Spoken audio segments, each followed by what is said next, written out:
Za Savjet mladih sam saznao kroz inicijativu za uvođenje noćne linije 32.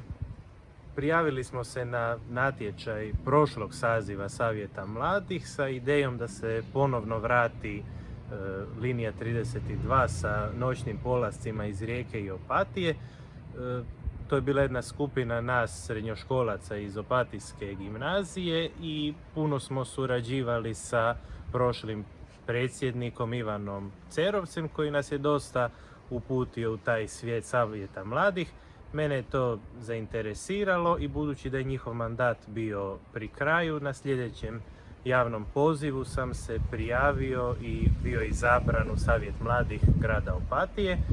Taj mandat je trajao 3 godine i mogu reći da je to bilo jedno zanimljivo razdoblje. Puno toga smo postigli i zajednički ostvarili i stoga pozivam sve mlade od 15 do 30 godina da se prijave na javni poziv gradskog vijeća i budu možda potencijalni članovi novog saziva Savjeta mladih grada Opatije. Javite se.